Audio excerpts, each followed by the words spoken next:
Hi guys, this is तरुण खड़ागरे और आज के वीडियो में हम बात करने जा रहे हैं मेरे कॉग्निजेंट इंटरव्यू एक्सपीरियंस के बारे में। तो जानते हैं उसके बारे में, कैसे मैंने प्रॉब्लम फेस करी थी और कौन कौन सी कंपनी हमारे कॉलेज में विजिट कर रही थी और कॉग्निजेंट में मेरा कैसे हुआ और उसमें कितने राउंड थे, क्या हुआ था, कैसा क्या इंटरव्यू हुआ, कॉलेज ऑन कैंपस इंटरव्यू में कॉग्निजेंट ने क्या क्या पूछा था, सब चीज़ों के बारे में हम डिस्कस कर रहे होंगे। तो चलिए स्टार्ट करते हैं। सबसे पहले मैं आपको बताना चाहूँगा यार कि मैं LNCT भोपाल से पास आउट हूँ और हमारा प्लेसमेंट जून के महीने में स्टार्ट हो गया था इन द ईयर 2019। तो क्या हुआ था यार, फर्स्टली हमारे यहाँ बहुत सारी स्टार्टअप कंपनीज आई थी। बहुत लोग रिटर्न टेस्ट नहीं निकाल पा रहे थे क्योंकि उस समय हो क्या रहा था यार, प्रॉब्लम ऐसी आ रही थी कि स्टार्टअप बहुत ही कम बच्चों को सेलेक्ट कर रहा था, अराउंड 10-20 इस टाइप से। तो रिटर्न टेस्ट का ही कट ऑफ बहुत हाई जा रहा था, तो हमारा नंबर ही नहीं आ पा रहा था।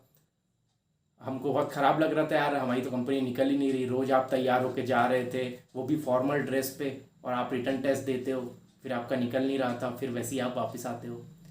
तो घर वाले भी पूछते हैं यार कि आज हुआ। तो इस टाइप की प्रॉब्लम हम फेस कर रहे थे, बट घर वालों ने भी यही बोला था कि हो जाएगा तेरा, टेंशन मत ले। तो उसके बाद हमने कॉग्निजेंट आई। कॉग्निजेंट MNC में हमारे यहाँ फर्स्ट कंपनी थी, कॉग्निजेंट सबसे पहले आई थी। तो कॉग्निजेंट आई तो कॉग्निजेंट का रिटर्न टेस्ट हुआ था MCAT पे। MCAT में 4 सेक्शन थे, English, aptitude, reasoning and CS fundamental and code debugging. Code debugging के मीडियम लेवल का था, तो वो हो गया था यार क्लियर। उसके अराउंड 10 डेज बाद कॉलेज में हमारे इंटरव्यू स्टार्ट होने वाले थे, डेट आ गई थी। 2 दिन प्रोसेस चली थी कॉग्निजेंट की इंटरव्यू की, किसी का एक दिन था, किसी का अगले दिन था। सबसे पहले मैं आपको बताना चाहूँगा, हमको एक रूम में बिठाला गया था, वहाँ से सबको बुलाया जा रहा था 1 बाय 1 इंटरव्यू के लिए, ठीक है। और कॉग्निजेंट ने 40 इंटरव्यूअर्स लाए थे फॉर सिलेक्शन ऑफ स्टूडेंट्स। तो बहुत ही घबराए हुए थे सब कि इतने सारों बच्चों का इंटरव्यू हो रहा है, ऐसा हो रहा है, वैसा हो रहा है। कोई बता रहा है कि मेरा हार्ड जा रहा है, कोई बता रहा था मेरा इजी जा रहा है। तो फिर अराउंड 4 PM पे, मतलब सुबह से हम बैठे थे 9 बजे से, और 4 PM पे आया मेरा नंबर। तो 4 PM पे हम देने गए यार, मैं देने गया था इंटरव्यू। 4 PM पे क्या हुआ था, मैं पहुंचा रूम में, तो रूम में भी लाइन लगी थी, मतलब रूम के अंदर भी लोग बैठे थे, फिर वहाँ से भी बुलाया जा रहा था लाइन बाय लाइन। तो वहाँ बैठे थोड़ी देर, उसके बाद मुझे बुलाया गया एक इंटरव्यूअर ने, तो मैं गया।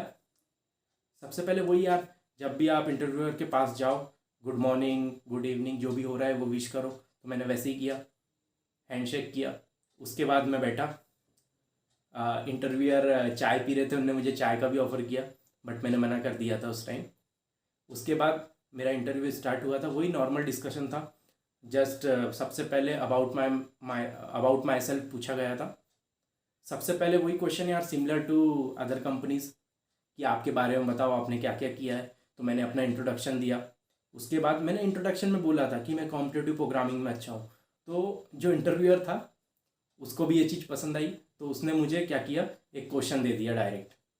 तो नॉर्मल सा क्वेश्चन था, वो मैंने सॉल्व कर लिया था, बेसिक था बिल्कुल, एरे का क्वेश्चन था, वो मैंने सॉल्व कर लिया, लिख के दिखाना था। उसके बाद एक लिंक लिस्ट का क्वेश्चन दिया, वो भी मैंने सॉल्व कर लिया। उसके बाद एक सिस्टम डिज़ाइन टाइप का, लो लेवल डिज़ाइन आप बोल सकते हो उसको, उसका एक क्वेश्चन पूछा गया था, design a chessboard game in a object oriented scenario, ये पूछा गया था। इसमें लिखना नहीं था मेरे को, ना ही सिर्फ ओरली एक्सप्लेन करना था कि मैं कैसे क्लास बनाऊंगा, क्या क्या मेथड रहेगी, कैसे क्या कॉलिंग होंगी, मतलब मेरी अप्रोच देखना चाहते थे कि मैं सोचता कैसा हूँ ऑब्जेक्ट ओरिएंटेड सिनारियो में, इन ए प्रैक्टिकल वर्ल्ड, ठीक है। तो ऐसा हो गया था, वो मेरे से उतना अच्छे से बना नहीं था। उसके बाद जस्ट 20 to 25 मिनट में मेरा इंटरव्यू ख़त्म हो गया था। उसके बाद हमको वापस एक रूम में भेजा गया था, वेटिंग रूम में। वहाँ से एक जन आके बता रहा था कि आपका HR राउंड बाकी है, आप सेलेक्ट हो गए हो टेक्निकल में, आपका HR राउंड बाकी है और वाले रूम में हो रहा है, आप जाओ उधर साइड। तो ऐसा हुआ था उस समय।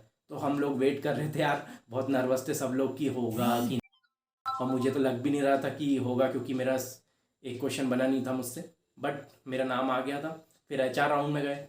HR राउंड में भी हमको अराउंड शाम हो गई थी, मतलब इवनिंग हो गई थी पूरी। 7 बजे HR राउंड हुआ। तो HR राउंड में क्या था यार, कि HR राउंड में भी सबसे पहले HR ने मुझे बिठाला। उसने भी वही सबसे पहले अबाउट माई सेल्फ पूछा। उसके बाद एक फॉर्म दिया जिसमें डिक्लेरेशन था कि आप कभी भी काम कर सकते हो कि नहीं, नाइट शिफ्ट आपको चलेगी कि नहीं, रीअलोकेशन में दिक्कत तो नहीं है, यही सब पूछा गया था। उसके बाद मेरी हॉबीज़ पे थोड़ा सा डिस्कशन हुआ था, बस इतनी चीज़ मुझसे पूछी गई थी इंटरव्यू एक्सपीरियंस में। और बहुत ही सही था इंटरव्यू में, बोलना चाहूँगा कि बहुत ही अच्छे, मतलब जिसको जो आता था उस टाइप से उससे क्वेश्चन पूछे गए थे।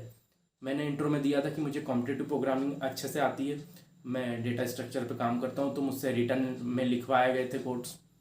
और बाकी लोग से जिसने अलग अलग प्रोजेक्ट के बारे में डिस्कस किया था, मेरे इसमें प्रोजेक्ट के बारे में कुछ डिस्कस नहीं हुआ था।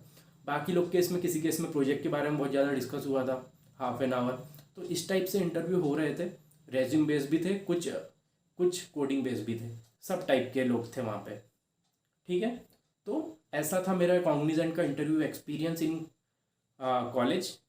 तो फिर अब आपको मैं रिज़ल्ट का बताता हूँ। अराउंड उसके बाद हमारे यहाँ 5-6 कंपनीज और आ चुकी थी एमएनसी में। उसके बाद अराउंड 15 डेज बाद रिज़ल्ट आया।